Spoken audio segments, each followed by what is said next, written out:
জাহাজটা মূলত যখন নতুন বডি থেকে শুরু হয়েছে এটা আপনার 4 বছর আগে, আর আমাদের ডেকোরেশনের কাজ শুরু হয়েছে 1.5 বছর আগে। এই জাহাজে কাজ করে আমরা আনন্দিত। শুধু এই জাহাজ না, আমরা অনেক জাহাজে কাজ করছি, বড় বড় জাহাজ যেমন সুন্দরবন 16 আছে, পারাবাদ 18, এই জাতীয় বড় বড় লঞ্চে আমরা কাজ করে থাকি। ডিজিটাল বাংলাদেশ বোঝেন তো, সবকিছুই ডিজিটাল, সবকিছু উন্নত। সেই মোতাবেক এটাও ওদের থেকে উন্নত আর কি। সত্যি কথা বলতে কি, এখন তো জাহাজের কাজ আমাদের মেন পেশাই আছে, জাহাজের কাজের উপর নির্ভরশীল। পদ্মা সেতু হয়ে তো জাহাজের ব্যবসা বিলুপ্তর পথে আর কি, শেষের দিকে। আমাদের ভবিষ্যতে খুবই টেনশন হয় যে ভবিষ্যতে কি করবো। কাজ কাম চলে সংসারটা আমাদের চালাতে সুবিধা, বাপ মা বউ পোলাপান নিয়ে সবাই ভালোই ছিলাম। খাবারের সিস্টেমটা এটা যার যার মতো করে, মনে করেন কেউ নিজে বাসায় পাক করেও খাইছে, কেউ মেসেও খাইছে, কেউ হোটেলে খাইছে, যেরকম যার আয় সেরকম খাইছে। এর সেক্টরে মনে করেন অনেকের অনেক রকম বেতন আছে। 400 টাকা বেতন পায়, কেউ 700 টাকা বেতন পায়। যে 400 টাকা বেতন পায় সে তো ওরকম ভালো খাইতে পারে, ওরও মাসের শেষে কিছু বাড়ি পাঠাতে হবে, এই চিন্তা যারা থাকে। যারাই শুরুতে ছিল কেউ সেইভাবে বাদ হয়ে যায়নি, লোক কমান হয়েছে। আগে জাগো ধরেন আমাকে 50-60 জন লোক ছিল, এখন আমাকে 12-14 জন লোক আছে প্রতিটা সেক্টরে। যেরকম রঙের লোক আছে, রঙের লোক আগে যেরকম বেশি ছিল এখন অনেক কমান হয়েছে, কাম টাইপে আইছে। বেশিরভাগ বাড়ছে শুধু কাঠের আর বার্নিশের, টোটাল মিলাইয়া ওয়ার্লিং, ফিটিং, রং, বার্নিশ, কাঠের লোক, এবারে টাইলসের লোক, এবারে ইন্টেরিয়রের লোক, এসির লোক, এইগুলো আছে। আবার যারা ধরেন টাইলসের কাজ করে, যারা ইন্টেরিয়র কাঠের কাজ করে, এগো বাসা বাড়িতে কিছু কাজ করে। শুধুমাত্র আমরা যারা বডি ফিটার, যারা আমরা বডি বানাই, যত কাজই করুক বডিটা সম্পূর্ণ আমরা বানাই। এই বডির কাজ না হইলে আমরাই সবচেয়ে বেশি বেকারত্ব পাবো। ভবিষ্যতে কি করব এখন ওরকম কিছু ভাবিনি। তো বাড়িতে মনে করেন কিছু না কিছু তো করতে হবে। কেউ মুদির দোকান দেবো, কেউ অটো রিক্সা কিনে চালাবো, একটা কিছু করতে হবে। একদিক দিয়ে খুশি লাগছে, বাংলাদেশের সবচেয়ে বড় জাহাজ আমরা শেষ করে চলে যাচ্ছি কাজ ছাড়ে। এরপরে আর এই কাম করার সিস্টেম নেই, আর মনে করেন বড় জাহাজ পত্তন দেওয়ারও কোনো আশাও কারণ নাই। আমরা আগেও অনেক বড় বড় জাহাজ করছি, ইঞ্জিনিয়ার নিয়ে আমরা আগে কাজ করি নাই, এটার ভিতর করছি। জাহাজটা মূলত যখন নতুন বডি থেকে শুরু হয়েছে এটা আপনার 4 বছর আগে, আর আমাদের ডেকোরেশনের কাজ শুরু হয়েছে 1.5 বছর আগে। এই জাহাজে কাজ করে আমরা আনন্দিত। শুধু এই জাহাজ না, আমরা অনেক জাহাজে কাজ করছি, বড় বড় জাহাজ যেমন সুন্দরবন 16 আছে, পারাবাদ 18, এই জাতীয় বড় বড় লঞ্চে আমরা কাজ করে থাকি। অবশ্যই ওর থেকে উন্নত হচ্ছে। এখন ডিজিটাল বাংলাদেশ বোঝেন তো, সবকিছুই ডিজিটাল, সবকিছুই উন্নত। সেই মোতাবেক এটাও ওদের থেকে উন্নত আর কি। সত্যি কথা বলতে কি, এখন তো জাহাজের কাজ আমাদের মেন পেশাই আছে, জাহাজের কাজের উপর নির্ভরশীল। পদ্মা সেতু হয়ে তো জাহাজের ব্যবসা বিলুপ্তর পথে আর কি, শেষের দিকে। আমাদের ভবিষ্যতে খুবই টেনশন হয় যে ভবিষ্যতে কি করবো।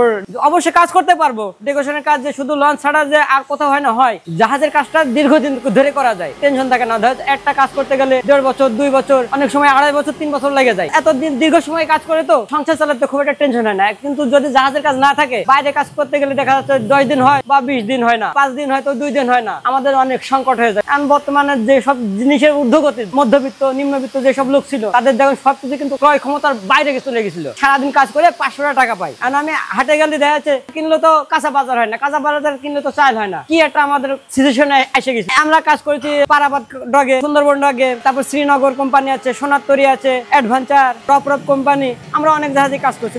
ভালো তো, যে মালিকের বাসা দিছে, কল ঘর আছে, টিন, ফ্যান, মূলত সবকিছুই ভালো। খাওয়া দাওয়াটা এটা আমাদের কোম্পানি বহন করে। যে মালিকের কাজ করি সেই মালিকই খাতে দেবে, সেই ব্যবস্থা করবে। 3 বেলা আমাদের গরম ভাত খাওয়াবে, সুব্যবস্থা করে রাখছে আর কি। খাবার দাবার সকালে ডাল, আলু ভর্তা, দুপুরে মাছ ভাত অথবা মাংস, রাত্রেবেলা ডিম অথবা সবজি, এই আর কি। আমি এই জাহাজটা তৈরি করছি, আমি ঠিকাদার প্রতিষ্ঠান, আমি কন্ট্রাক্টর। এত বড় জাহাজ মূলত কি আমার বাবা বড় কন্ট্রাক্টর ছিল, তো তার ভরসায় এই জাহাজটার কাজ নেওয়া। জাহাজটা প্রথমে একটু রিস্কলি মনে হয়েছিল, কিন্তু পরবর্তীতে কাজ করার সময় এখানে পদে পদে ইঞ্জিনিয়াররা ছিল, জাহাজটা কাজ করে নিজেদেরও অভিজ্ঞতা হয়েছে। এই জাহাজটার ভিতর সবচেয়ে ভালো জিনিস হলো যে এই জাহাজটায় ডাবল বটম আছে। ডাবল বটম হলো যে আপনার তলার হালটা হলো ডাবল, সিঙ্গেল না। আমাদের বাংলাদেশে যত জাহাজ চলে যাত্রীবাহী, সব জাহাজের হাল হলো সিঙ্গেল। এটা আমাদের ডাবল বটমের একটা জাহাজ। এই দিক দিয়ে যাত্রীদের অনেক সেফটি আছে। ডাবল বটমের সুবিধা, ধরেন আল্লাহ না করুক চলাকালীন একটা ফুটো হয়ে গেছে, তো এই জাহাজে পানি ঢুকলেও ওই জাহাজটা সেফ থাকবে, আরেকটা কম্পার্টমেন্টে ঢুকতে পারবে না ওই জিনিস। এই যে এলাকাটা, এই এলাকাটা কিন্তু একটা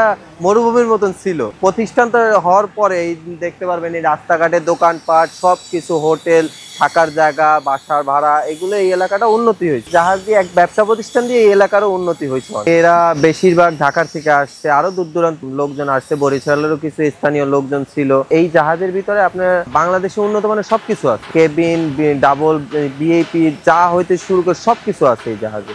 একটা মানুষের চাহিদার যা যা লাগবে সব আছে। প্রথম পর্যায়ে এই জাহাজে 150 মানুষ কাজ করছে, আস্তে আস্তে কাজ কমছে, তো কাজের লোকও কমছে। এখন আমাদের ভিতরে একটা আনন্দ ফিল হইতেছে যে এই জাহাজটা এতদিন কাজ করছি, 2 বছর ধরে একটা জায়গায় ছিলাম, এই জাহাজটা এখন লাইনে যাবে, নতুন হয়ে সাজতেছে, তো এটা আমাদের ভিতরে একটা নতুন একটা আনন্দের ব্যাপার। যাত্রী সংকটের কারণে লঞ্চের কাজ কমে গেছে, না হলে তো আরো আগামীতে হইতো। সেই পরিকল্পনায় বলা যায় যে এইটাই শেষ লঞ্চ। 4 তলা এত বড় লঞ্চ, বাংলাদেশের বৃহত্তম লঞ্চ, এটাই শেষ লঞ্চ।